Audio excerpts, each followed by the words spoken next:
The night Amara Brooks walked down that rain-soaked alley, she almost kept walking. She almost did the smart thing, the safe thing, and left a bleeding stranger to his fate. But something stopped her. Not bravery, not heroism, just a single word he whispered into the dark that she couldn't unhear. What she didn't know in that moment was that the man bleeding on that concrete wasn't just a stranger. He was the answer to a question her family had been living with for 5 years. And the second she stepped out of the shadows, 3 trained men turned around. A $40 billion conspiracy cracked open, and a 17-year-old girl from Chicago became the most dangerous loose end in the room. Just before we get back to it, I'd love to know where you're watching from today, and if you're enjoying these stories, make sure you're subscribed. The rain came down hard that night. Not the soft, forgiving kind that city people sometimes romanticize, but the cold, punishing kind that soaks through everything and finds every gap in your jacket. The kind that makes you want to be somewhere else. The kind that makes you keep your head down and your feet moving. Amara Brooks kept her head down. She was 17, and she had a 12-minute walk between the tutoring center on Meridian and her front door on Callaway Street. She had done this walk before. She knew which blocks were fine and which ones made her tighten her grip on her backpack straps. She knew the shortcut through the alley behind the Harrington District restaurants, the high-end strip with the glowing signs and the valets standing outside in matching jackets. The alley itself was nothing glamorous.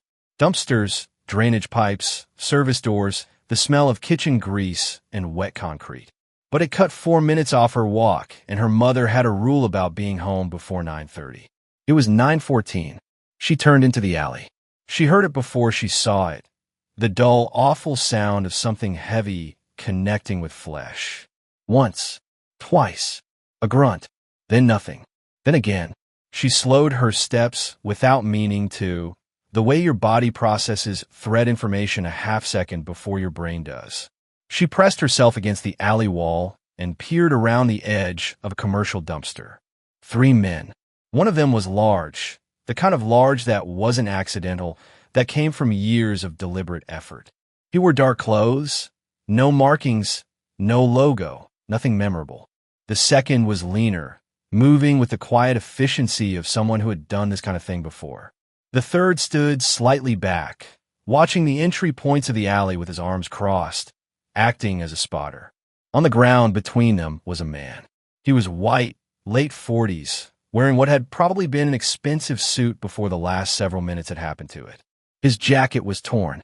His face was turned away from her, but she could see the blood, a dark stain spreading across the wet concrete beneath his head, mixing with the rain and running in thin ribbons toward the drain. He was trying to lift himself. His arms kept failing. The large man crouched down and grabbed a fistful of the man's shirt. "You should have stayed buried," he said. His voice was flat, professional, not angry, which somehow made it worse. He hit him again. The man on the ground stopped trying to get up. Amara's stomach dropped. She should leave. Every logical part of her brain was running the same calculation.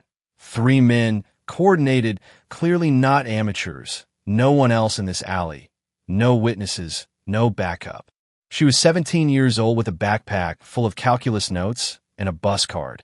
She should leave. She should turn around, walk back the way she came, call 911 from half a block away, and let the people whose job it was handle what was clearly way above her. She took 1 step back. Then the man on the ground turned his head slightly, eyes barely open, searching the darkness with whatever awareness he had left. His lips moved. Barely. She almost didn't hear it over the rain. "Please," he breathed. "My daughter." Amara stopped. She stood there in the rain with her back against the alley wall and her hand pressed flat against the wet brick, and she felt that word land somewhere deep in her chest where logic couldn't quite reach it. She looked at the 3 men again. Really looked. No masks. They weren't worried about being identified. No bags. They hadn't come to rob him. No arguments. No raised voices. None of the chaotic energy that came with a mugging or a street fight. They were calm. Coordinated. The spotter was checking his watch. They had a timeline. That was the thing that changed it for her. Not courage. Not heroism. Just that single observation. The spotter checking his watch. That told her something clean and awful. This wasn't random. This was scheduled. She set her backpack down against the wall. She rolled her left shoulder once, then her right. Old habit. She stepped out from behind the dumpster. Leave him alone. Her voice came out even. She hadn't planned that.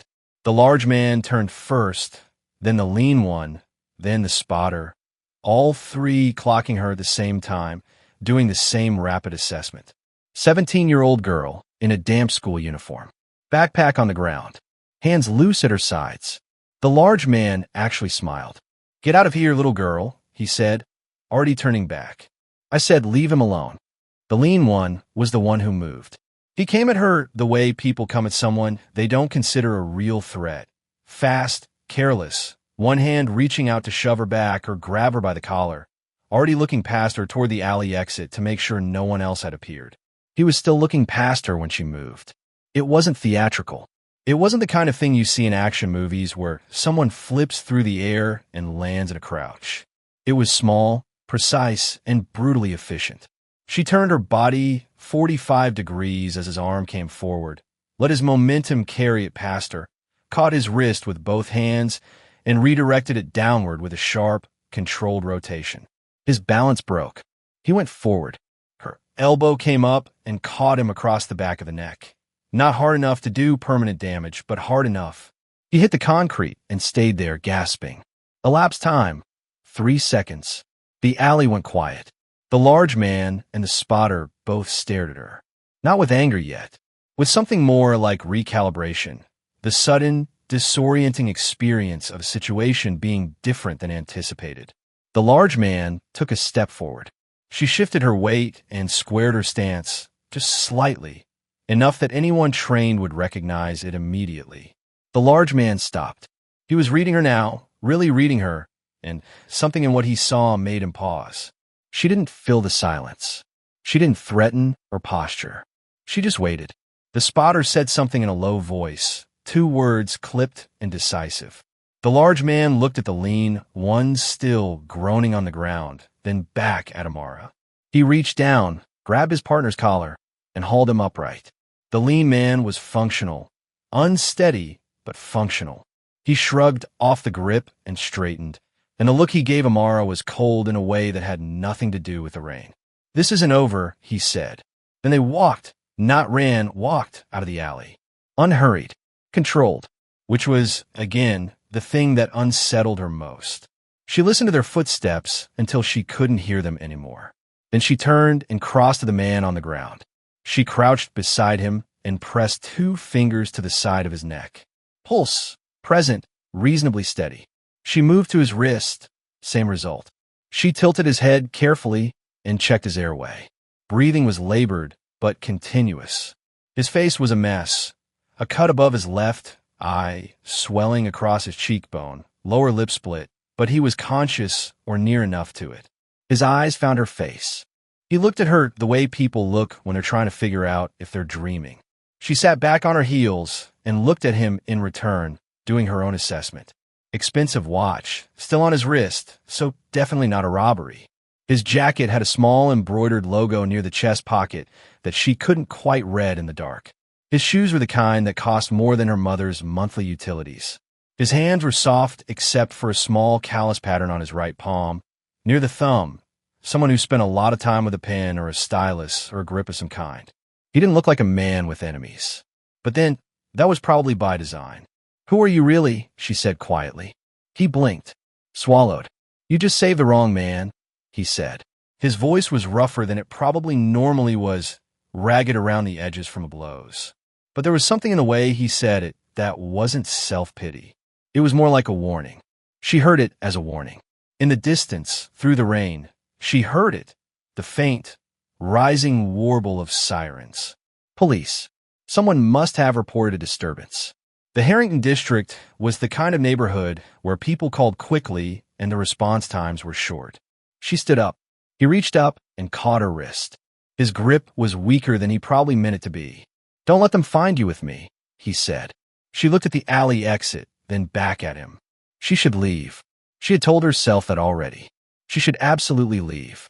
She looked at the way the 3 men had walked out, calm, unhurried, like they had somewhere to be next. Like this had been step 1 of something. "Can you stand?" she said. "I don't." "Can you stand?" she said again. Not a question this time. He tried. Failed. Tried again, and this time she put her arm under his and took the weight. He was heavy. She was strong. Between the two of them, they got him upright, and she steered them both toward the far end of the alley, the service exit side, away from the sirens, into the darker part of the district where the street lights were further apart and there were no valets watching. She kept moving. The storage unit was a 10-minute walk from the alley, which felt like a much longer distance when you were half-carrying a grown man through service lanes and parking structures in the rain. Amara didn't take the obvious route. She moved them through the less watched corridors, the service road behind the parking deck on 5th, the underpass near the old freight loading area, the stretch of industrial block that most people didn't bother with because there was nothing they're worth stopping for. She moved like someone who had learned to read environments the way other people read text, scanning exits, noting cameras, calculating sightlines. Ethan Caldwell, whoever he was, said nothing during this. He was focused entirely on the task of staying upright. The storage facility was a low concrete building that had stopped being actively managed sometime in the last 2 years. Her uncle Raymond had rented space here for his landscaping equipment before he moved his business to another part of the city. When he left, he'd handed her the key with a vague gesture that meant he'd forgotten about it entirely. Amara had kept it. She had never been entirely sure why. Habit, maybe, or the same instinct that made her learn the back routes and note the cameras. She got the side door open and guided him inside. The unit itself was basic. Concrete floor, metal walls, a fluorescent strip light that flickered twice before it held. There was a folding workbench along one wall, a few storage crates, and a metal cabinet that still had some of Raymond's supplies in it. A box of disposable gloves, zip ties, utility tape, a first aid kit he had put together years ago and never opened. She sat Ethan down on one of the crates and opened the first aid kit. "Take off your jacket," she said. He did, slowly with effort. Underneath, his dress shirt was torn and there was bruising across his ribs, visible even through the fabric. She pulled on a pair of gloves and got to work. Cleaned the cut above his eye with antiseptic, applied pressure until the bleeding slowed, then closed it with 2 adhesive strips. Checked his fingers and wrists, no breaks she could feel. The ribs were a different matter. She pressed carefully along the sides. He made a sound. "Could be cracked," she said. "Not broken. You need to breathe through your nose and avoid deep inhalation until you get imaging." He looked at her. "You've done this before," he said. She didn't answer. She moved to the cut on his lower lip, cleaned it, decided it didn't need closing. The swelling on his cheekbone would have to resolve on its own. She checked his pupils, even responsive to the pen light she found in the kit. No obvious concussion symptoms beyond some disorientation, which could be chalked up to the shock of the whole situation. She stripped off the gloves and tossed them. She sat down across from him on the workbench and pulled out her phone. The notification was already there. She had felt her phone buzzing twice during the walkover and hadn't stopped to check it. She unlocked the screen now. The news alert was at the top. Breaking. Tech billionaire Ethan Caldwell reported missing following suspected attack in Harrington District. Sources say CEO has not been located. Police investigation ongoing. She read it once. Read it again. Then she looked up at the man sitting across from her with his torn shirt and taped eyebrow and held together ribs. He was watching her read it. He had been waiting for this moment. "Ethan Caldwell," she said. He didn't deny it. She set the phone down slowly on the workbench beside her. She felt the shift, not a dramatic one, not something that showed on her face, but internal. The quiet but significant recalibration that happens when you realize the situation you're in is a different size than you thought. She had helped a man in an alley.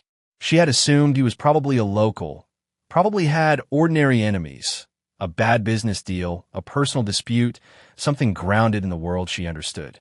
That was already more than she should have involved herself in. This was not that. Her phone kept buzzing. She turned the screen over. The news commentary was already dividing itself the way it always did. She had seen 2 headlines now. The first called him a visionary, one of the most significant technology figures of his generation, founder and CEO of Caldwell Technologies, a company worth somewhere north of $40 billion. The second called him something different, Aggressive business practices, a lawsuit from 3 years ago that had been settled quietly, allegations from former employees about a workplace culture that rewarded ruthlessness and buried dissent. 2 pictures of the same man. She looked at the actual man.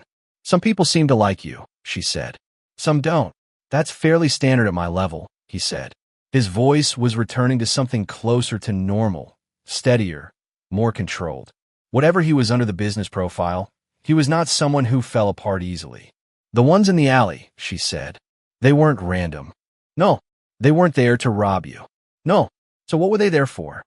He was quiet for a moment. She waited. She had learned early that impatience made people give you less, not more. There's a situation inside my company, he said finally. Something I uncovered. Money moving in ways it shouldn't. Decisions being made that weren't mine and weren't above board. I started documenting it. I made the mistake of not moving fast enough. He paused. Someone found out I was documenting it. And they tried to fix the problem, she said. They tried to fix the problem. She looked at his hands again. They were steadier now, but she could see the slight tension in the way he held them, the controlled stillness of someone keeping a rein on something larger. You said, someone inside your company, she said. Not someone in general. Someone specific. Yes. You know who is? He didn't answer, which was an answer. She crossed her arms. So go to the police. Go to the FBI. You're Ethan Caldwell. You have resources. You have lawyers. You have every kind of protection a person can have. If they find me through official channels, he said, the evidence disappears before a single warrant is filed. I have reason to believe that certain relationships have been built with people who could make that happen. He looked at her steadily. I'm not being paranoid. I'm describing a situation I have watched someone build over several years. She didn't respond to that immediately. He asked, where did you learn to fight like that? She shifted on the workbench. That's not what we're talking about. You took down a trained adult in about 3 seconds. You navigated us here through what I'm guessing was a deliberately unchosen route to avoid surveillance. You treated my injuries without flinching, and you knew exactly what you were doing. He paused. That's not a normal skill set for a 17-year-old. She looked at him. She didn't say anything for a moment. What came back to her instead of words was an image, a gym that smelled like rubber mats and chalk, with water-stained ceiling tiles and a speed bag in the corner that had been duct-taped back together twice. A man standing over her while she ran through forms on tired legs, his voice low and precise. Again, slower. You're thinking about the end. Think about the now. Her father. She shut down. My father trained me, she said. Leave it there. He seemed to understand that was the boundary because he didn't push. But something shifted in his expression when she said it. Barely there, the smallest interior reaction, gone before she could classify it. She noticed it. She filed it. You said I saved the wrong man, she said. I did say that. What did you mean by it? He was quiet for a long moment. The fluorescent light hummed above them. The rain outside had softened into a general drizzle against the metal roof. I've made decisions in my career that I'm not proud of, he said. I've also uncovered things that others in my industry don't want uncovered. Both of those things are true simultaneously. I'm not asking you to make a judgment about who I am. He met her eyes. I'm telling you that helping me comes with consequences I can't fully predict, and you should understand that. She held his gaze. People don't try to kill you for nothing, she said. He didn't deny it. She stood up and walked to the metal cabinet and stood there with her back to him for a moment, working through it. She was aware, with a clarity that surprised her, of exactly what she was looking at. She was 17. She had school in the morning. She had a mother who was going to be upset about the hour. She had a life that, while not uncomplicated, was hers, with its own structure and its own forward motion. She was looking at the door to a different world. She turned around. I'm not agreeing to anything, she said. I'm not your security detail, and I'm not your partner. You need to rest for a few hours. In the morning, we figure out what your next step is and whether I'm any part of it. She looked at him squarely. But I'm not running from whatever this is just because it's big. I stopped being afraid of big things a long time ago. He looked at her. How old are you? He said, not condescendingly, more like genuine calculation. Old enough to have pulled you out of an alley tonight, she said. Get some sleep. She went back to the workbench. He looked like he wanted to say something else, but the exhaustion was winning. He leaned back against the wall, carefully protecting his ribs. Within a few minutes, his breathing had evened out. She sat in the thin light and looked at the news on her phone. More stories were accumulating now. Commentators speculating about foul play, about rivals, about stress. A few were already building a different narrative, one that framed his disappearance as something he had constructed himself. His partner was quoted. She read the name twice. Victor Hale, co-founder and chief operating officer of Caldwell Technologies, stated this evening that the company remains stable and fully operational, and urged anyone with information regarding Mr. Caldwell's whereabouts to contact authorities immediately. She read it again.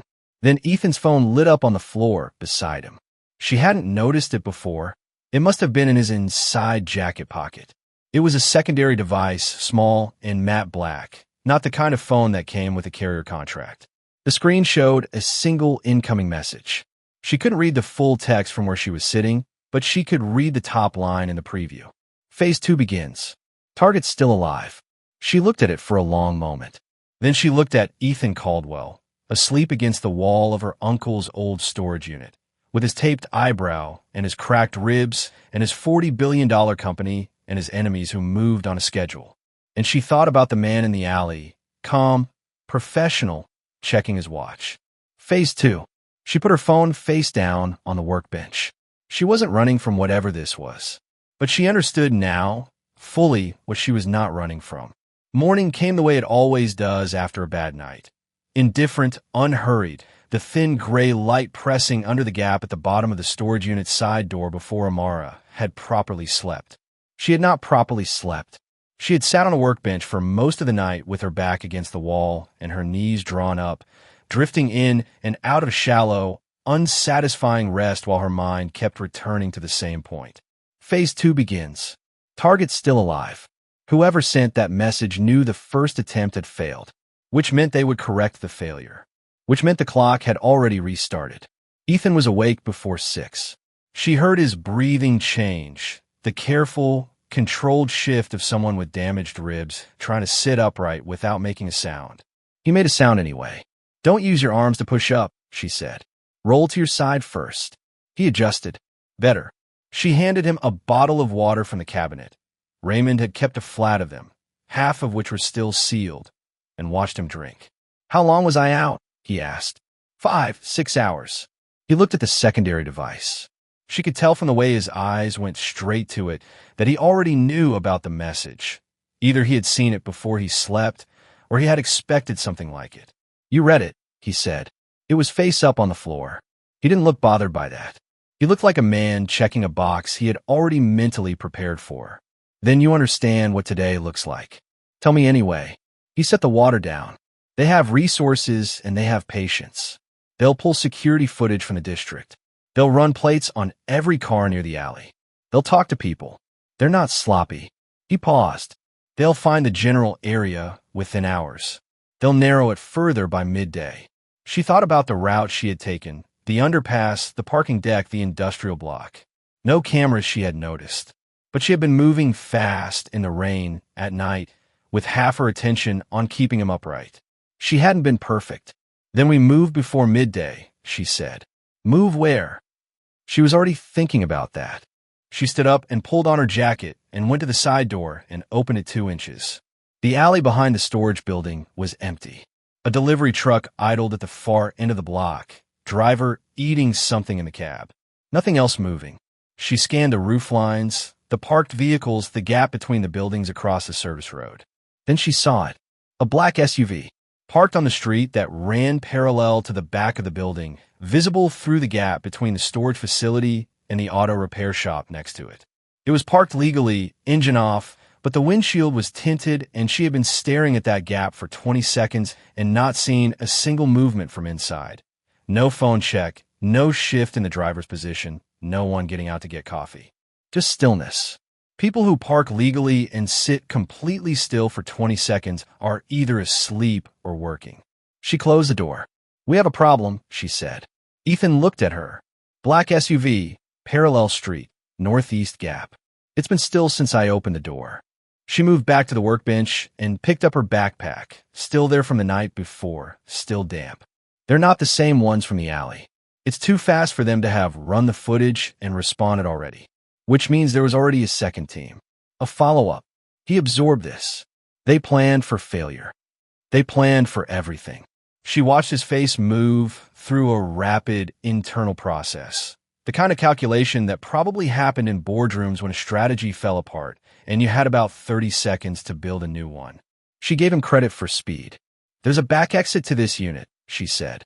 Where does it come out? Service road on the south side. Runs behind the auto shop and connects to the freight lane at the bottom of the block.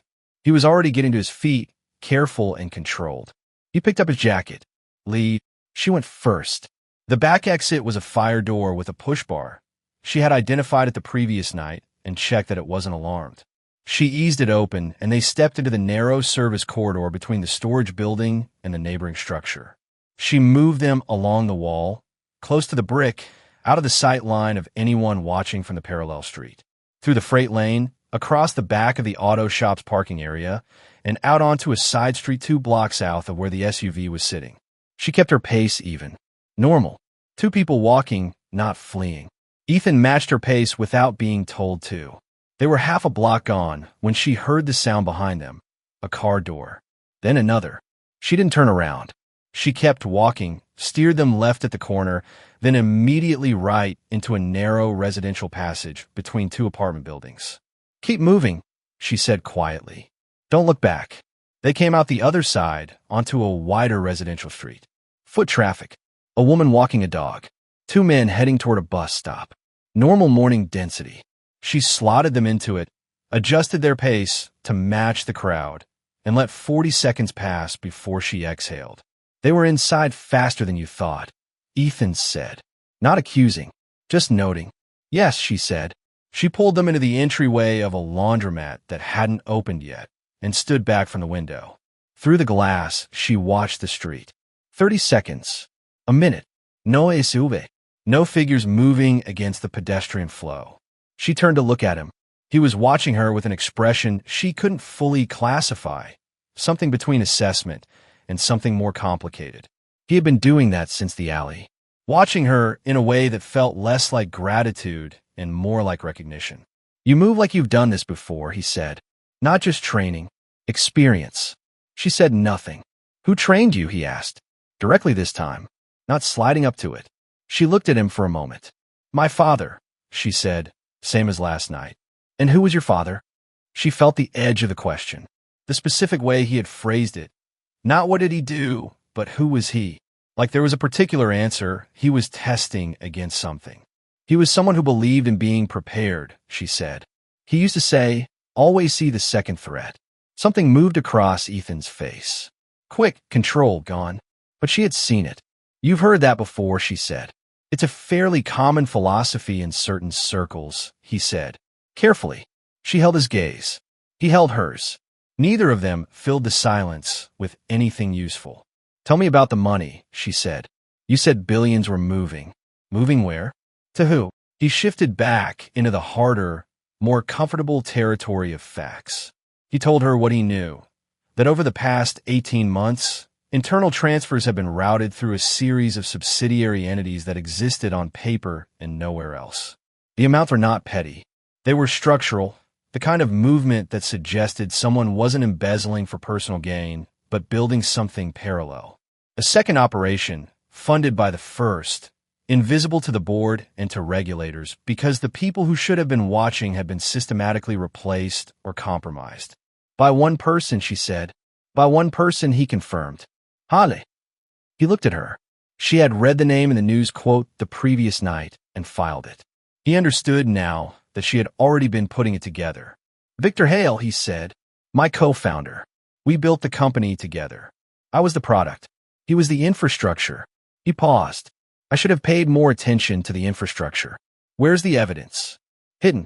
Off-site. Secured. He looked at her steadily. I put it somewhere before the attack. I was on my way to retrieve it when they found me. So they knew your timeline. Yes. She thought about that. Someone inside his company, close enough to know his schedule, his route, his plan. Not just complicit. Central. We can't stay in this doorway, she said. Where are we going? She was still working that out. She needed somewhere with cover, with space, without cameras, where she could think properly. She had a few options. None of them were ideal. I know a place, she said. She took them east, deeper into the residential side of the district, away from anything that might attract corporate security teams, away from hotels, transit hubs, anything with a functional camera grid. She was rebuilding the map in her head as she walked, adjusting for the new information, the second team, the speed of their response. They were better resourced than she had initially estimated. She upgraded her caution level accordingly. They found out they were looking for her 2 hours later.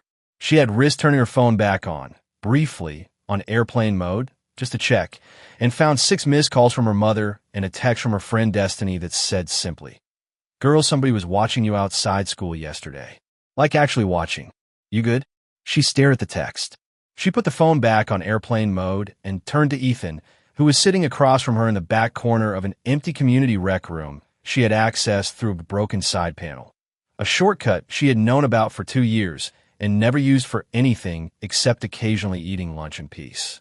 "They know about me," she said. "How?" "Street camera from the alley, probably, or the storage block." She kept her voice level. "My school is being watched." He said nothing for a moment. She watched him process the guilt. It was there, real and unguarded, the first fully unguarded thing she had seen from him. "I'm sorry," he said. "Don't be sorry," she said. "Be useful. Tell me what we're dealing with." He told her more. The operation Hale had been building was not just financial. There were people on the operational side, contractors, teams, individuals with specific skill sets who had been quietly retained over several years. Not a corporation's normal security apparatus. Something built alongside it, under different budget lines, different names. He built a private capability, she said. "That's a clean way to put it," Ethan said. "And these people, the ones in the alley, the SUV this morning, they're part of that." "Yes." She leaned back and stared at the ceiling. The rec room smelled like old wood and cleaning fluid. Somewhere outside a kid was bouncing a basketball with the irregular rhythm of someone who hadn't found their groove yet. She thought about Destiny's text. Somebody was watching you outside school. They had identified her and moved within hours. That was fast. That was very fast. She thought about what that meant. What it meant that somewhere right now, someone with resources and no particular restraint had her image and was working on a name and an address. Her mother's address. She sat up straight. "I have to go home," she said. "That's the most watched location you could go to right now," Ethan said immediately. "I know." She was already standing. "I'm not going in. I just need to see it." "Check." He looked like he wanted to argue. He looked at her face and didn't. They moved. She went the long way around. Callaway Street from the west approach, past the laundromat on the corner and the Haitian bakery that had been there since before she was born, cutting through the small parking area behind the church so she could see the street from the side without being on it. She posted herself against the church's brick wall and looked. The street looked normal. Her mother's building, 3 stories, brick, the window box on the second floor with the half-dead herbs that her mother kept insisting would recover, looked normal. People moving in and out of the building next door. The usual morning rhythm of the block. Then she found it. A gray sedan, different plates from the SUV, parked on the opposite side of the street with a sightline directly to her building's front entrance. The driver's window was cracked. Engine off. Nobody getting out. She had been on this street every day of her life, and she knew every car that belonged here. That one did not. She pulled back. She stood with her back against the church wall and breathed steadily and felt 17 years old in a way she had not felt since the night before. Not frightened, just aware of the full weight of it. Her street, her mother's window, the half-dead herbs. She went back to where she had left Ethan waiting. A parking structure 2 blocks over, 3rd level, the corner with the broken gate sensor that meant the cameras up there had been offline for at least 6 months. She had checked that 3 weeks ago for an entirely unrelated reason and stored the information the way her father had taught her to store everything. Not because you need it now, but because you might. Her father. She kept coming back to that. The way Ethan's face had moved when she said, "Always see the second threat." The careful way he had said it was a common philosophy in certain circles. She was going to push on that. Tonight. But not yet. Someone's watching my building, she told Ethan. I expected that. I didn't say I didn't expect it. I'm telling you because it changes our timeline. She sat down on the concrete barrier at the edge of the structure's top level. The city spread out below them, morning in full effect now, ordinary and indifferent. My mother is in there. He was quiet. She goes to work at 8:30, Amara said. Takes the same route. She's predictable because she's never had a reason not to be. She looked at her hands. I made her a target by being in that alley. You made her a target by being good enough to intervene, Ethan said. That's different, is it? He didn't answer that. Fair. She needed to think about her mother without thinking about her mother, which was the only way she had ever managed to stay functional when the people she loved were inside a problem. Compartmentalize. Assess. Act. Her mother would leave for work. The car outside was watching the building, not following individuals too obvious. As long as her mother moved normally, didn't know anything was wrong, didn't do anything that flagged her as significant, she was probably fine for today. Probably. She pulled out her phone, still on airplane mode. She switched it on just long enough to send a single text to her mother. Running late this a.m., going straight to school. Love you. She switched it off again. Her mother would be annoyed. That was manageable. I need to get into my house, she said. Why? She thought about the room. Her room. The training gear in the duffel under the bed, the hand wraps, the compression gear, the items she would need if this extended past today, the way she was starting to understand it would. And the other things. The things she had never quite been able to throw away. Because I have things I need, she said. And because I need to understand something. She went in through the back. The building had a service entrance off the alley that was technically locked, but could be opened with a specific angled pressure on the lower corner of the door, something that had been true since the year the building super had replaced the lock mechanism incorrectly and never fixed it. She had discovered this at 14 and told no one, the way you hold on to small structural secrets about the places where you live. She took the stairs, not the elevator. Listened at the third-floor landing. Her mother's voice, faintly, through the apartment door. On the phone, probably, the morning routine. She checked the time. 6 minutes before she usually left. She waited in the stairwell. She heard the apartment door open. Footsteps. The elevator. Gone. She let a full minute pass. Then she went down the hall and let herself in with her key, moving quickly, no lights. She went straight to her room.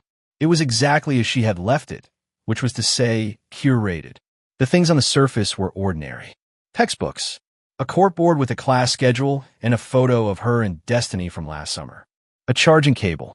The things that showed a normal teenage life, which it largely was most of the time. She got on her knees and pulled the duffel from under the bed. Inside, hand wraps already wound, a mouthguard in a case, compression leggings, and a long-sleeve workout top. 2 protein bars she had forgotten about. She checked them, still good. A small flat case containing a USB drive and 2 folded sheets of paper that she had never fully understood, but had kept because they were the last things her father had given her before he disappeared. She held the USB drive in her palm for a moment. Her father had pressed it into her hand when she was 12, 5 years ago. He had not explained it. He had said, if something happens to me, and someone you trust asks for this, you'll know. Don't open it yourself. Don't lose it. She had carried it in various forms since then, currently in the duffel, because she couldn't carry it on her person every day, but close enough.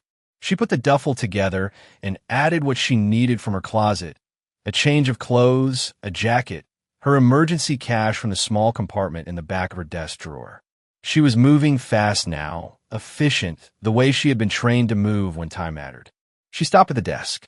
There was a photo tucked into the back of the corkboard behind a class schedule, not visible from the doorway. She had put it there on purpose, not hidden exactly, but private. She took it out. Her father in the photo was maybe 35, standing in a gym. He was in a plain gray t-shirt, mid-instruction, hands adjusting someone's stance.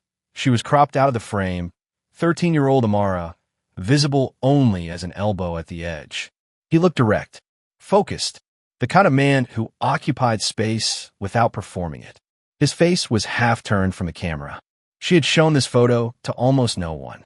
She had thought about that, about why she kept it half hidden, and the honest answer was that she still wasn't entirely sure what her father was. What he had been. He had trained her the way you train someone for the world to be dangerous. He had taught her to see second threats and map exits and read people's weight distribution before they moved. He had never fully explained why. And then he had disappeared. Not died. Disappeared. Her mother's explanation, delivered once and then sealed. He had to go. Some situations don't have clean endings, Amara. You love your father and you move forward. She had moved forward. She had kept training. She had carried the USB drive.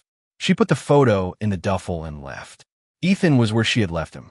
She handed him one of the protein bars without commentary. He took it.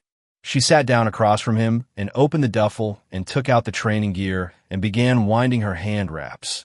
Not because she was about to train, but because the physical rhythm of it helped her think, and she had been carrying questions for the past 12 hours that were overdue for direct delivery. You've been remembering something since I mentioned my father, she said, eyes on the wrap.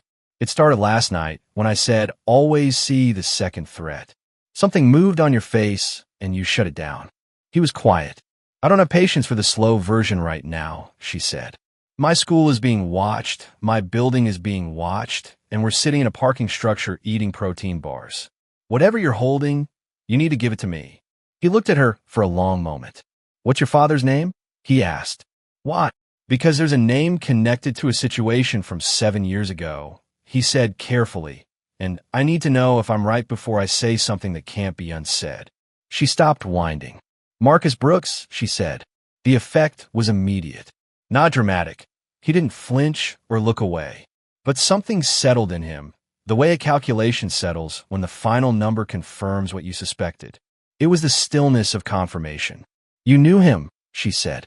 I knew of him, Ethan said. There's a difference. I never met him directly, but I knew his name. I knew his work. What work? Ethan was careful, precise. There was a security unit, not affiliated with any government body officially, a private contracted group that operated for high-level corporate clients in situations that required what you might call operational discretion. Not a public firm. Deeply covert. The people in it were the best available. She was very still. Your father was one of the best in that unit, Ethan said. By reputation, by record. He was known for precision and for judgment. Specifically, for being someone who maintained a line that others in his field frequently crossed. What line? The line between neutralizing a threat and eliminating a person. She processed that. 7 years ago, Ethan said there was a job connected to someone who had obtained evidence of financial and operational misconduct at a significant level. The job, as it was defined by whoever authorized it, was to prevent that evidence from reaching the public. He paused.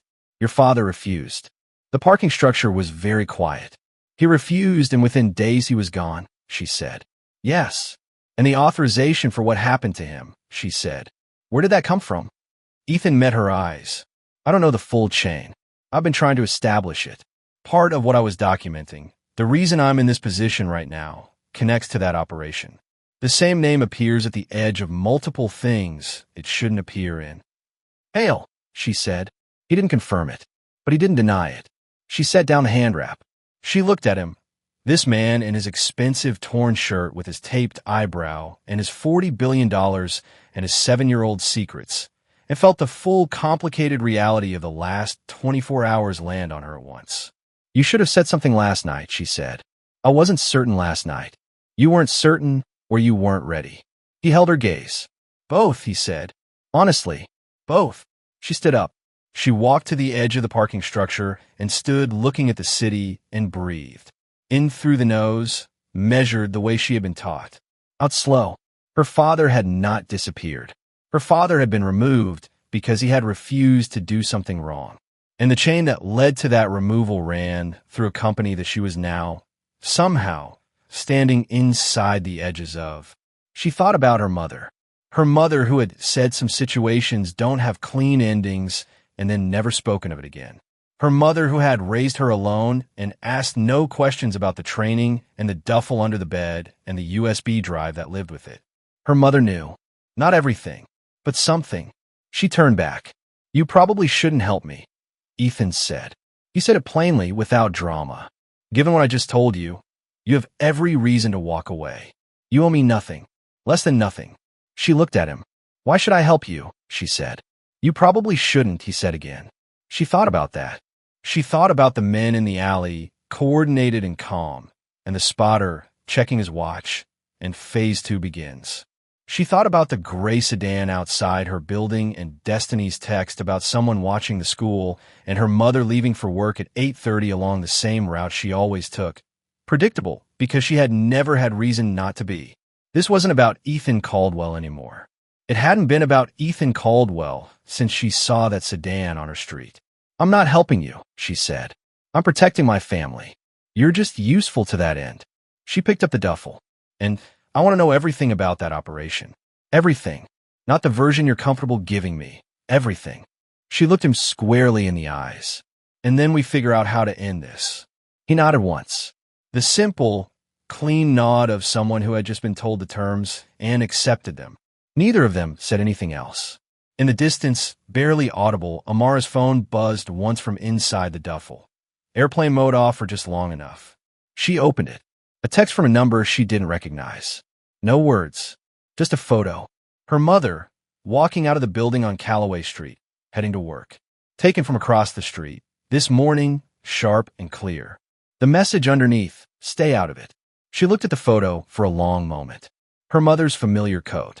The slight way she tilted her head down into the wind. She closed the message. She put the phone away. "We need to move," she said. "Now." She gave him until they were moving again before she pushed. They had left the parking structure on foot, heading northeast through the residential grid, away from the commercial corridors where cameras were densest. Amara kept them at a walking pace, not rushed, not slow, two people going somewhere with ordinary purpose. She had changed into the clothes from her duffel in the stairwell before they left. Dark compression leggings, a long-sleeve top, the gray jacket over it. She had her hand wraps in her right pocket. She did not know exactly why. Old habit. Her father had taught her that the difference between prepared and unprepared was mostly just what you decided to keep within reach. Her father. She let half a block pass in silence. Then she said it. "You knew my father. Don't lie to me." Ethan kept walking.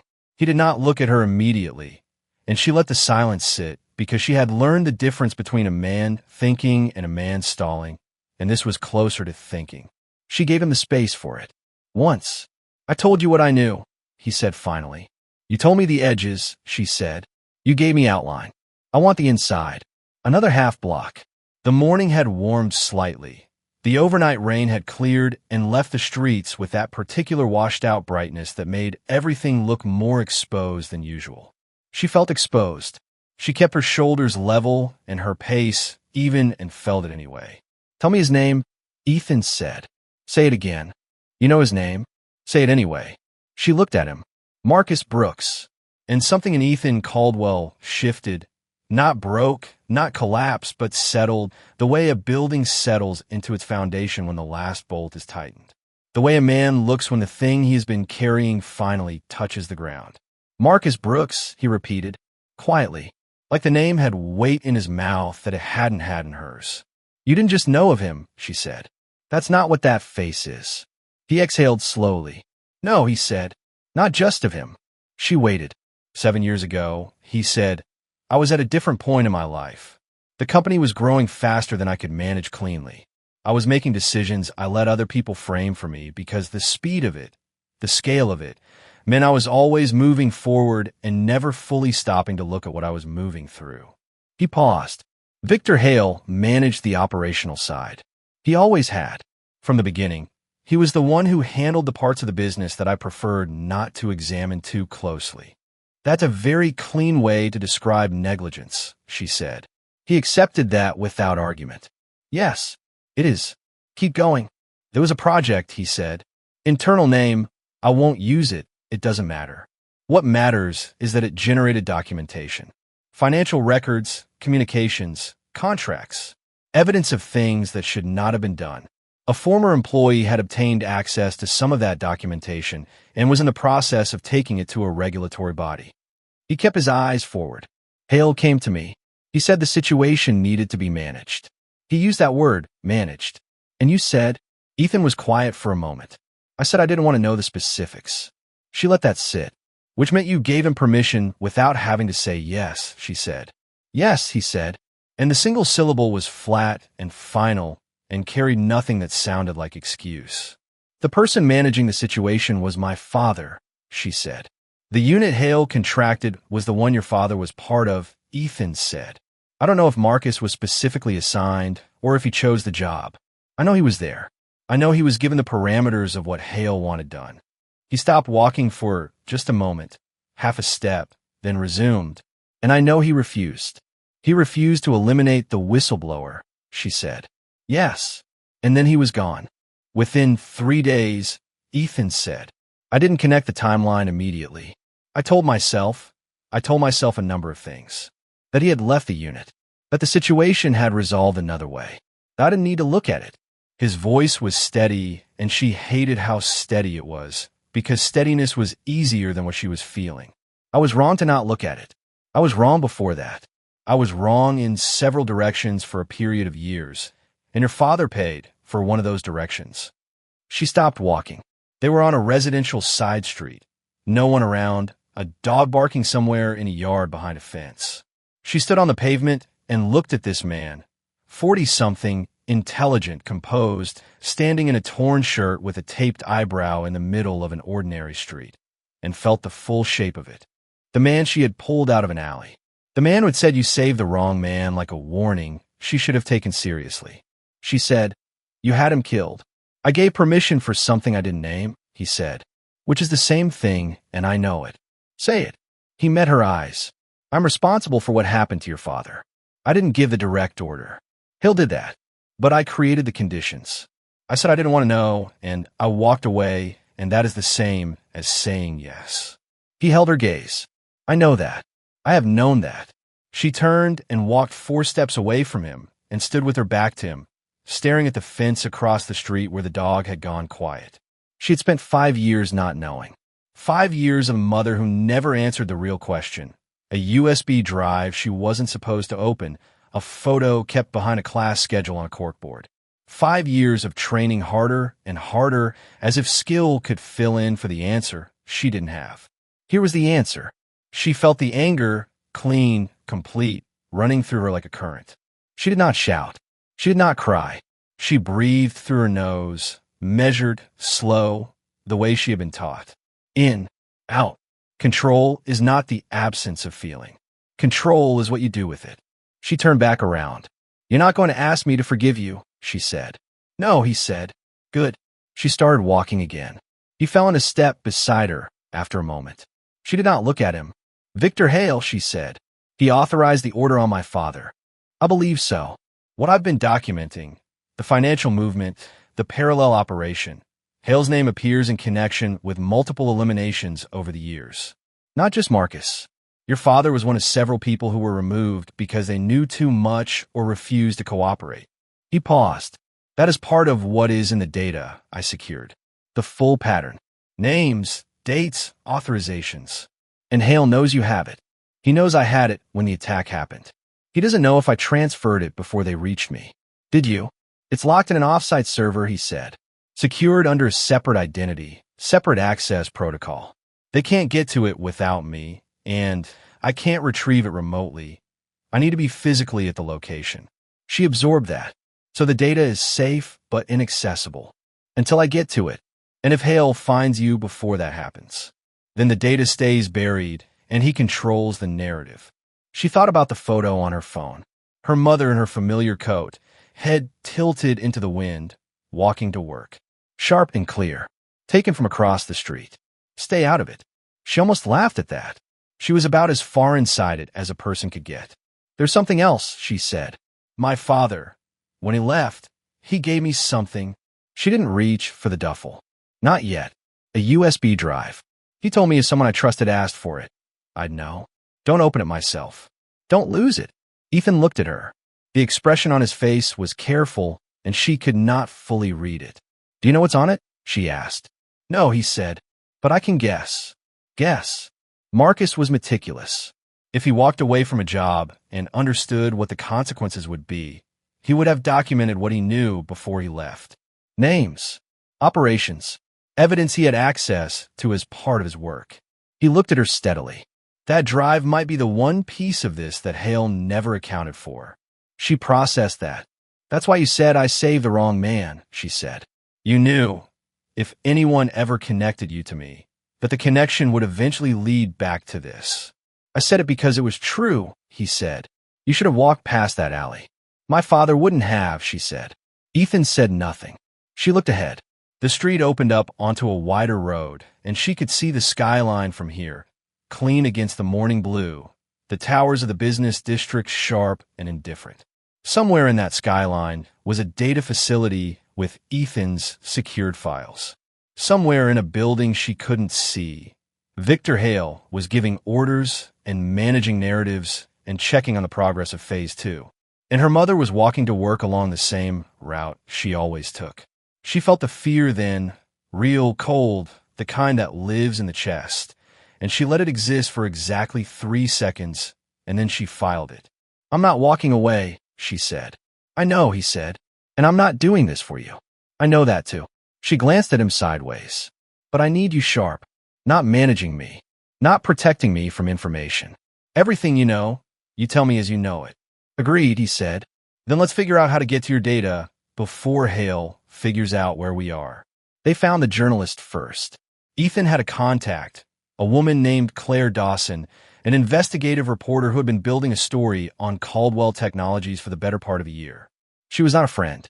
She was someone who had been trying to get him on record for months about the internal financial irregularities, and he had declined every approach, which meant she had the framework of the story and none of the proof, and she had every reason to want what he could now offer. He reached her through an encrypted messaging application accessed through the dark browser on the secondary device, the matte black phone that had been in his inside jacket pocket since the alley. The exchange was brief and professional, the way exchanges are when both parties understand exactly what each has that the other needs. "I have what you've been looking for. I need 48 hours. Do not publish anything until I make contact. When I do, release everything immediately." Her response came back in under 4 minutes. "Understood. Clock starts now. 48 hours. Amara looked at the message over his shoulder and did the calculation. It was tight. It was very tight.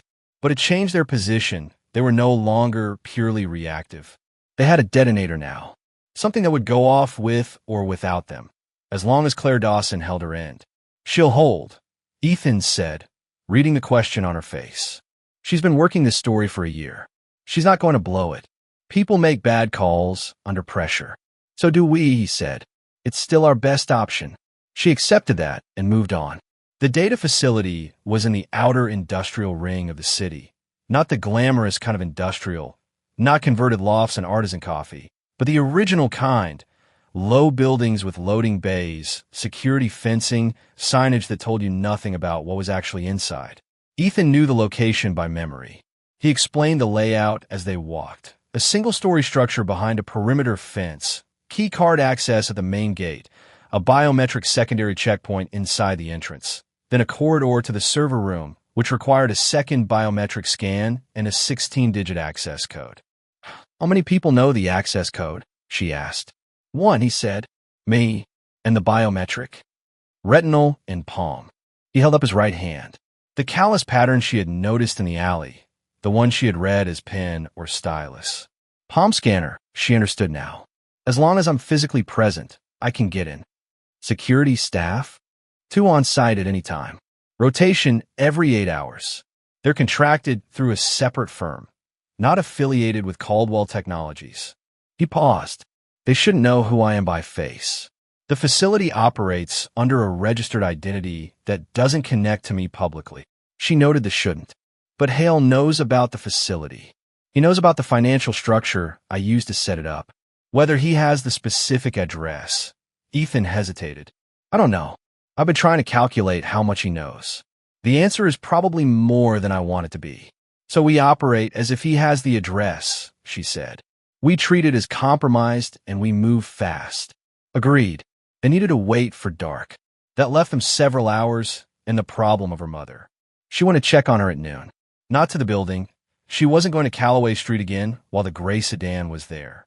But her mother had a lunch break between 12:15 and 1, and she always spent it at the same diner 2 blocks from her office, the one with the red awning and the booth in the back corner that she claimed had the best sight lines in the city, a preference she had developed without ever explaining why. Amara had always found that interesting. Her mother's instinctive preference for sight lines. She posted herself across the street from the diner at 12:10 and watched the entrance. Her mother arrived at 12:17, alone, moving at her normal pace, nothing in her body language that suggested awareness or alarm. She disappeared inside. Amara watched the street. No tail she could identify. No parked vehicles out of place. Either they had pulled back from her mother specifically, focusing their resources on the more active search, or they were watching from a distance she couldn't detect. Neither option was fully comfortable, but the first was more likely. They wanted leverage. You didn't use leverage if you damaged it. She slipped into the diner through the side entrance. Her mother looked up from the booth when Amara slid into the seat across from her, and her face did the thing it always did, a rapid layering of emotion, working through them in order. Surprise, relief, concern, then the controlled expression that meant she was deciding how to respond. You look like you haven't slept, her mother said. I'm Phoenix. Amara, I need you to change your route home tonight, she said quietly. And tomorrow, take the long way through the community center, past the library, not the direct route. She held her mother's eyes. Don't ask me why right now. Just do it. Her mother was still, the kind of still that Amara recognized from training, the stillness of someone who already knew the shape of a situation and was deciding how much of that knowledge to show. How long has this been going on? Her mother asked. 2 days. Are you safe? Yes. Are you being careful? Always. Her mother looked at her for a long moment. Then she reached across the table and put her hand over Amara's, briefly, firmly, and said nothing, which meant she understood, which meant she had always understood something about the possibility of a day like this, even if she had never said so. The long way home, Amara said. The long way, her mother agreed. Amara left the way she came. They went in at 11:15 that night. The outer perimeter fence had a service gate on the east side that Ethan knew was on a separate power circuit from the main entrance, a redundancy measure that also meant it could be isolated from the primary security panel. He talked her through the panel access point while she worked it with a small insulated tool from the repair kit she had found in the storage building the previous night and added to the duffel because her father had taught her that you always picked up useful things when you found them. The gate opened. They moved across the outer yard to the building entrance. Low light, gravel underfoot, the distant sound of highway traffic. Amara counted the camera positions as they went. 2 exterior, fixed angles covering the main approach. They went around the long way, using the loading bay shadow. At the entrance, Ethan used his keycard. The door opened. Inside, a corridor, fluorescent lit, institutional. A desk at the far end with a guard who looked up from his screen when they came in. Young guy, mid-20s, more accustomed to quiet nights than operational situations. Amara had already assessed him before she cleared the doorway. Not a threat. Not trained for this. He would ask questions, and she needed to not be memorable. Ethan stepped forward and spoke to him with the particular quiet authority of someone who had spent decades in rooms where they were the most important person present. Not aggressive, not loud, just settled. He gave a name, a company identity, a reason for the late access that was plausible and specific and delivered without hesitation. The guard checked something on his screen, nodded, waved them through. Amara had not said a word.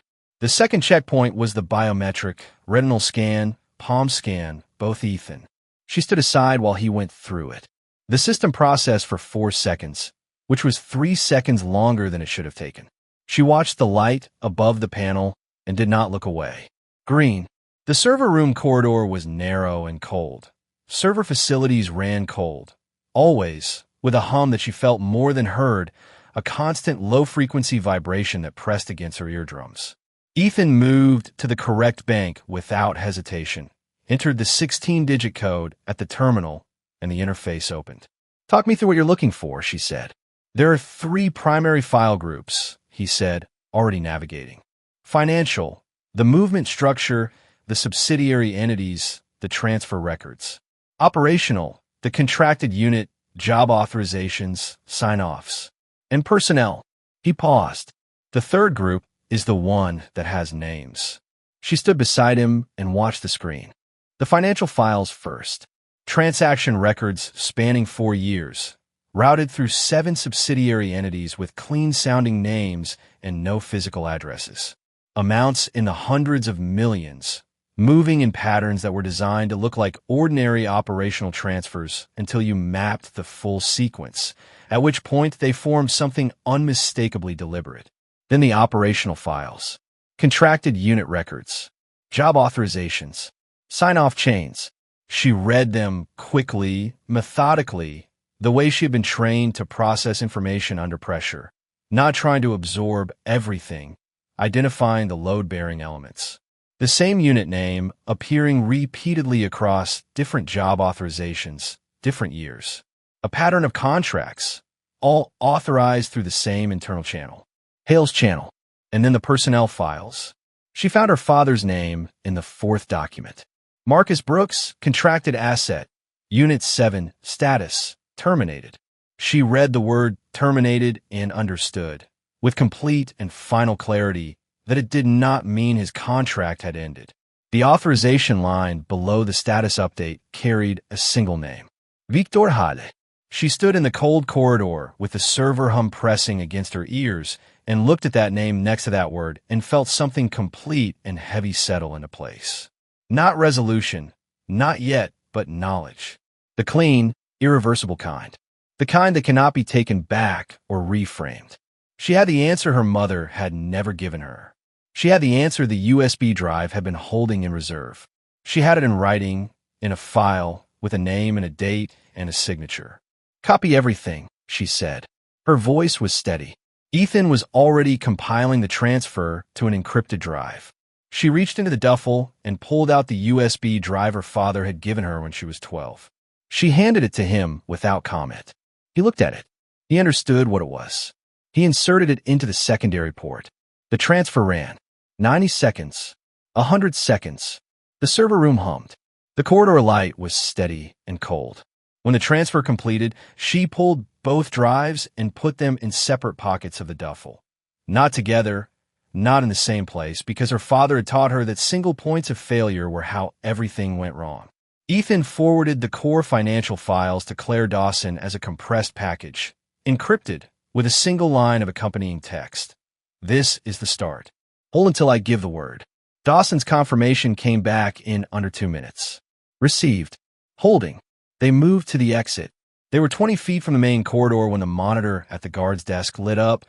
All of the monitors at once. She could see it from down the hall. And a face appeared on the screen. A man in his 50s, lean, gray at the temples, with the particular settled quality of someone who had always been the most dangerous person in every room they had entered. Victor Hale. Not in the building. On screen. Remote access. He was looking directly into the camera above the guard's desk, which meant he was looking, functionally, directly at them. The guard stood up from his desk and reached for something. Amara was already moving. She covered the distance to the guard desk in 4 seconds, put herself between the guard and whatever he was reaching for, and spoke in a voice that was not aggressive but left absolutely no room for discussion. "Sit down. You don't want this." The guard froze. He looked at her face and sat down.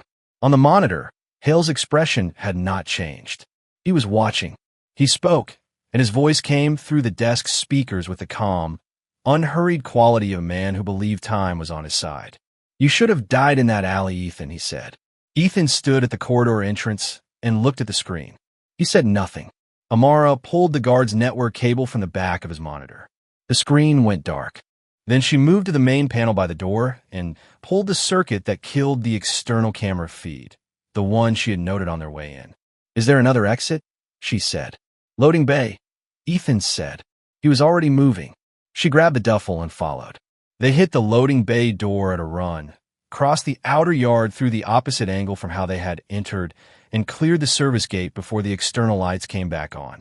She heard them activate behind her, the floodlights catching the gravel yard and the empty space where they had been standing 10 seconds earlier. She did not stop moving. They ran 2 blocks, then walked. Heart rate up, breathing controlled. She kept the duffel tight against her side. She thought about Hale's face on that screen, the calm of it, the patience in it.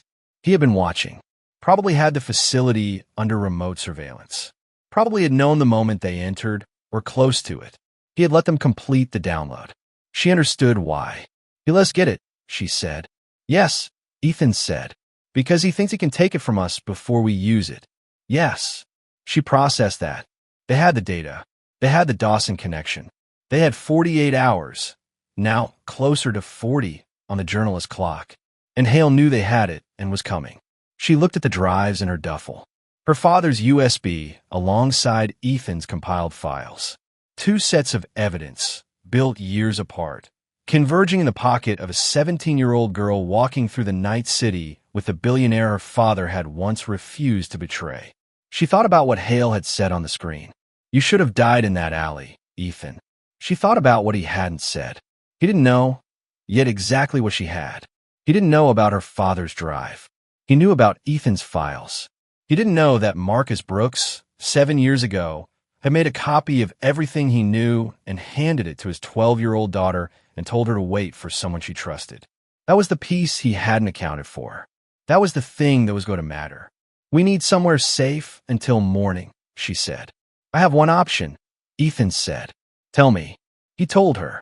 She thought about it for 4 seconds, assessed the risks, and nodded. They kept walking into the dark between the streetlights, carrying everything that was about to break open. The morning news found them before they found the news.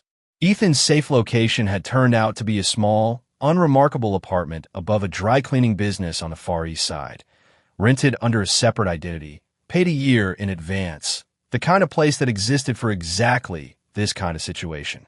The kind of contingency a man builds when he has spent enough years in a world where other people's interests don't always align with his survival. Amara had said nothing when he led her to it. She had assessed it, approved of the layout, and slept for 4 hours on the couch with the duffel under her feet and her hand wraps still in her jacket pocket. She woke at 6 to Ethan standing at the window with the secondary device in his hand, his face arranged into the particular stillness of someone reading something they had expected but still did not want to see. She sat up.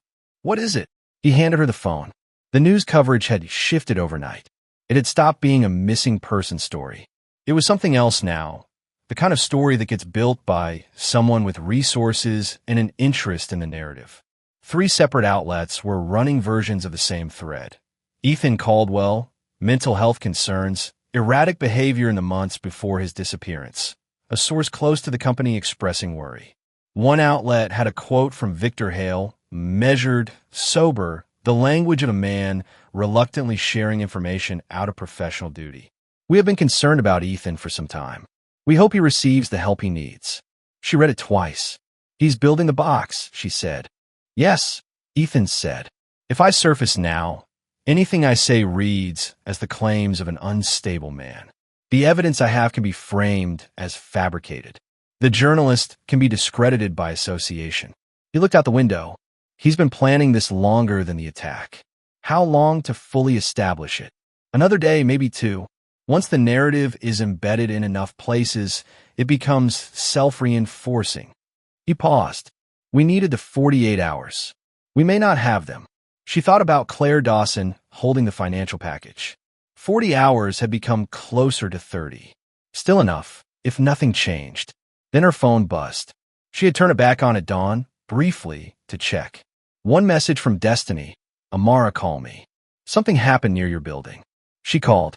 Destiny picked up on the first ring, voice low and urgent, the particular register of someone telling you something they're afraid to say.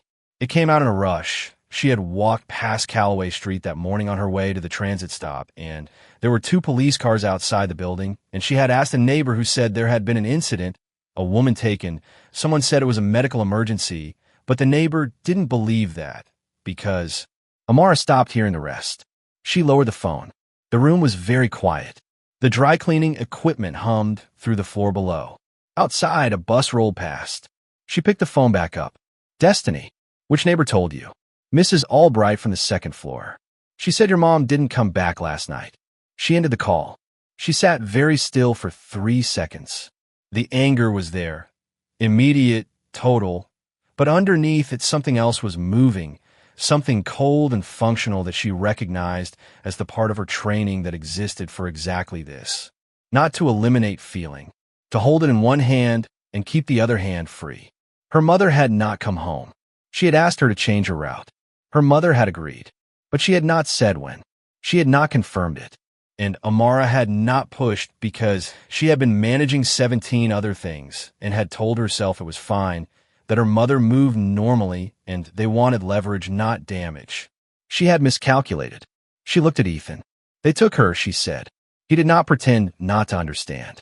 He looked at her with something that was not quite guilt and not quite grief, but lived in the same neighborhood as both. I'm sorry, he said.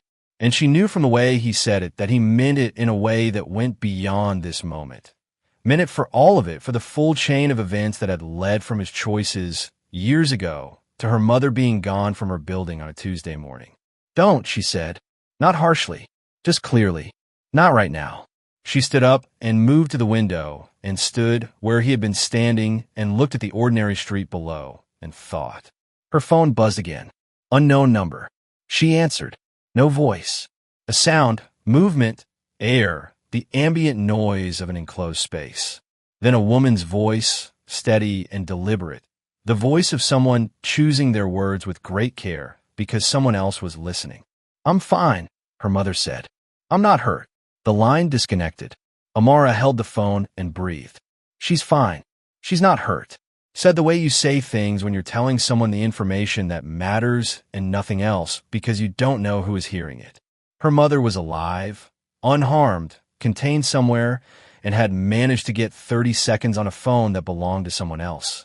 Her mother, who instinctively preferred booths with sight lines. Who had said some situations don't have clean endings and moved forward anyway. Who had never explained the training gear under the bed or asked about the USB drive. Her mother, who knew far more than she had ever let on. A second message came through the same unknown number. Text only. An address. She showed it to Ethan. He looked at it for a long moment. I know that location, he said. What is it? Abandoned industrial processing facility. East of the freight district. His voice was careful. It's been inactive for years. It's the kind of place, he stopped. Say it.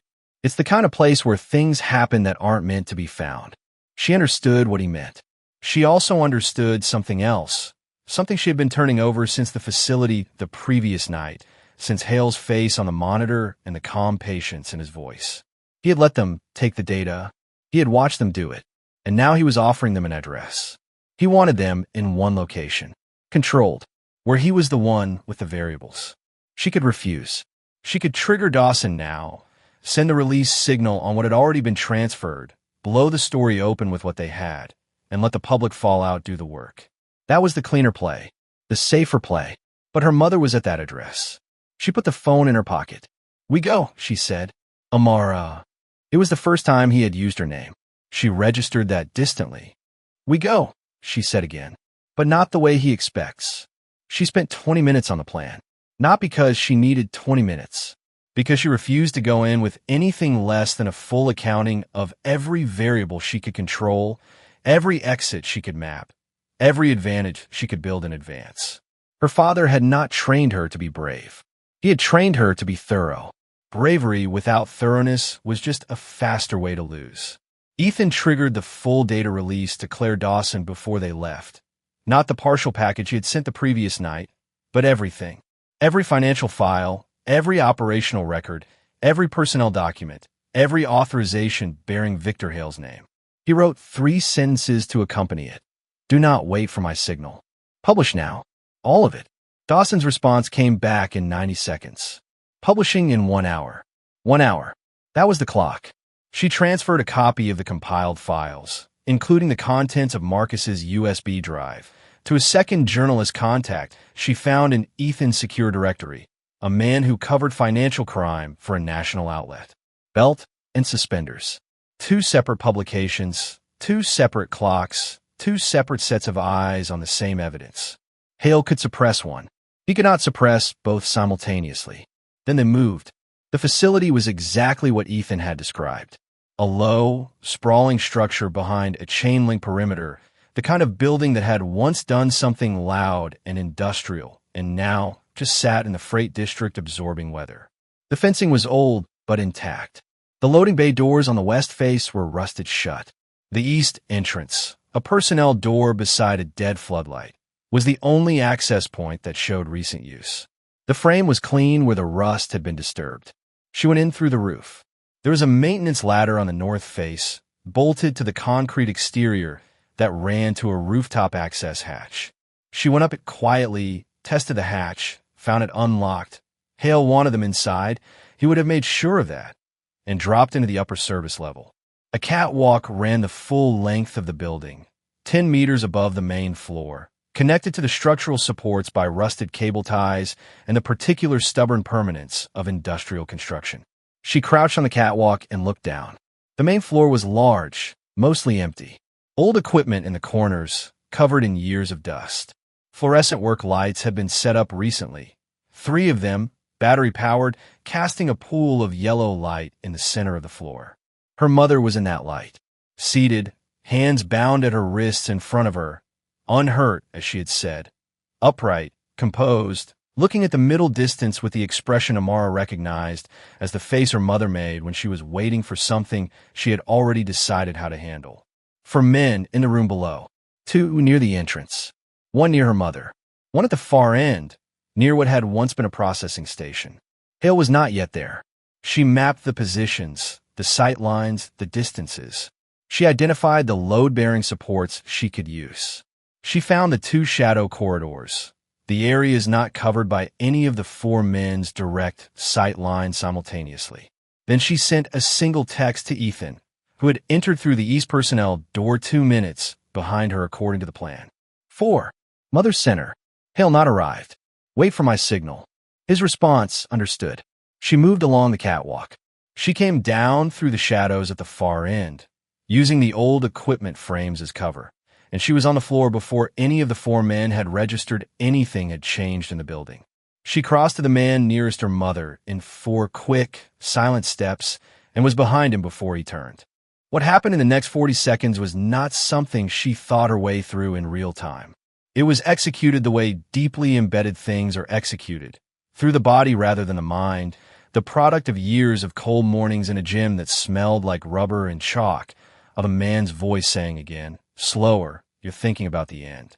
2 men down before the other 2 had fully located the source of the disruption. The third caught her movement and moved to intercept, and she redirected his own momentum against him, clean and efficient, the way water finds the low point without effort. The 4th backed toward the entrance. Ethan came through the door behind him. The man turned. Ethan, who was not a fighter, held his ground. The man made a calculation, a suit, middle-aged, visibly injured, and lunged. He did not account for the fact that Ethan had spent 3 days next to Amara Brooks and had paid close attention. Ethan stepped sideways and let the man's momentum carry him forward into the doorframe. The impact was sufficient. The man went down. Amara was already at her mother. She cut the binding at her mother's wrist with the utility blade from the duffel, and her mother stood up immediately, reached out, and put both hands on either side of her face the way she had done since she was a child. Checking, always checking, the reflexive assessment of a woman who had lived with the possibility of this kind of situation for a very long time. I'm not hurt, Amara said. I can see that, her mother said. Her voice was steady. Her hands dropped. She looked at Ethan, who had crossed the floor toward them, and something moved across her face, recognition or something close to it. Ethan Caldwell, she said. He stopped. Her mother looked at him for a long moment. Marcus told me your name a long time ago, she said. Not like this. I didn't picture it like this. He said nothing. There was nothing adequate to say, and he seemed to understand that. The main door opened. Victor Hale came in with 2 men behind him. He was exactly what Amara had expected and nothing more. A man in his 50s, lean and gray, moving through the space with the absolute settled confidence of someone who had been the most dangerous presence in the room for so many years that the posture had become structural. He looked at the four men on the floor. He looked at Ethan.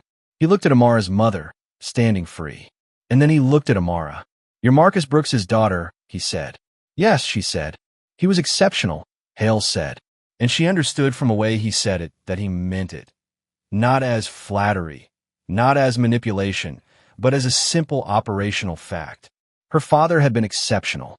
That was why his refusal had been a problem that needed solving. She felt the rage move through her like a clean electrical current. She did not act on it.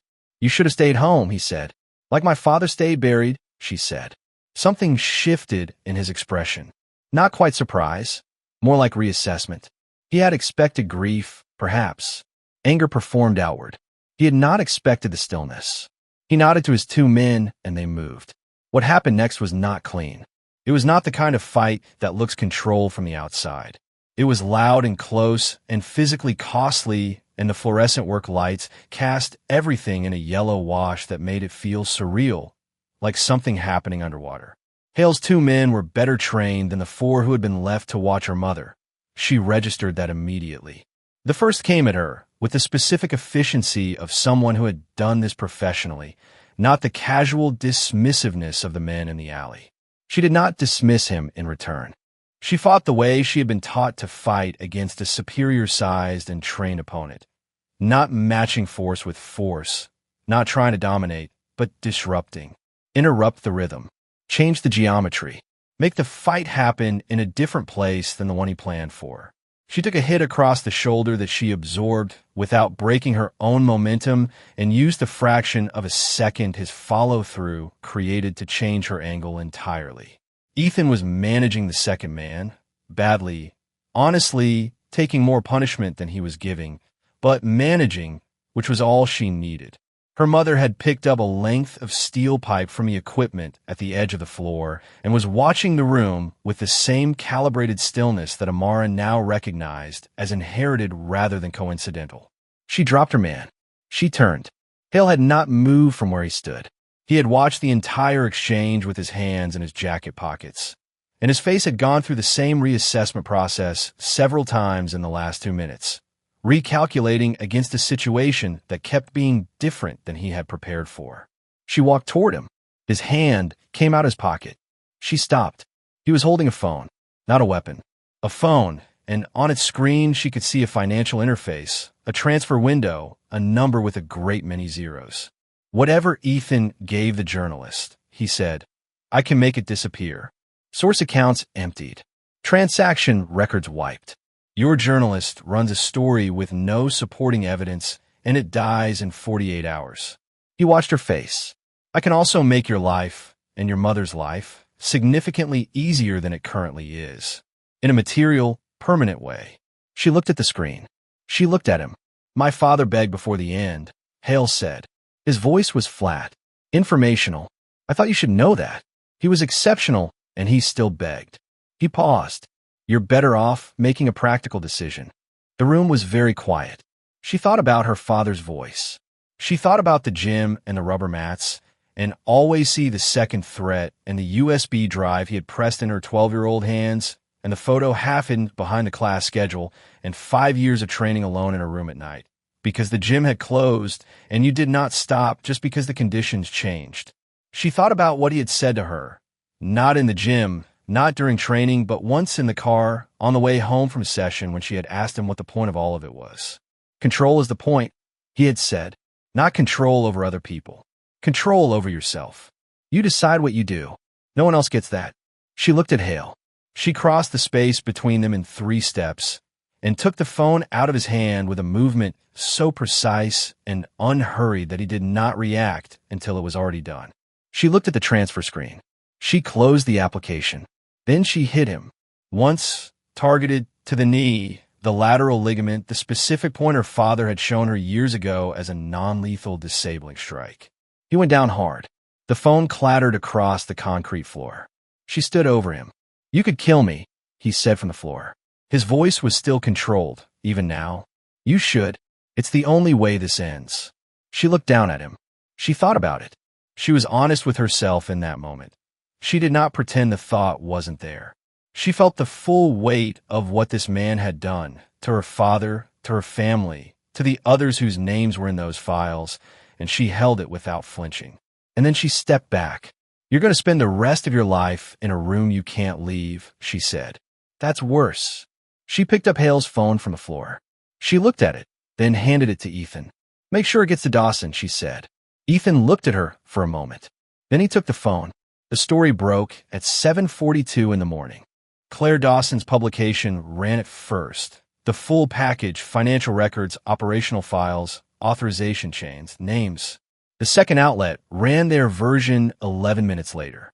By 8:15, 3 more outlets had picked up the thread. By 9, it was the top item on every major news aggregator in the country.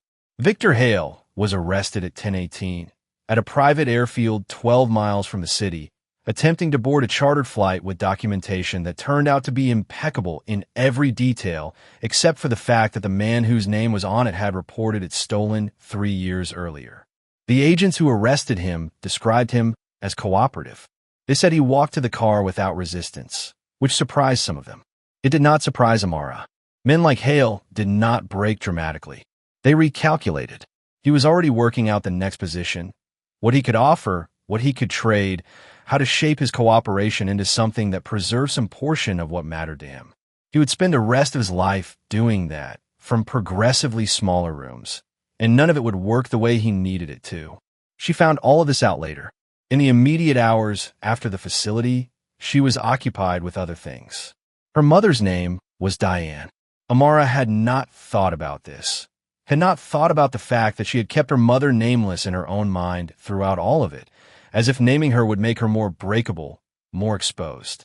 She understood now that this was exactly wrong. Her mother was not more breakable for having a name.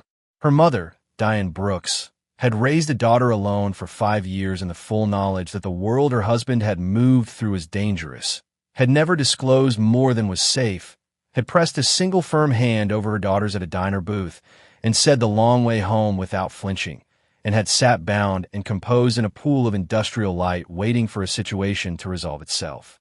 Diane Brooks was not breakable. They sat in a hospital waiting area while Diane was examined.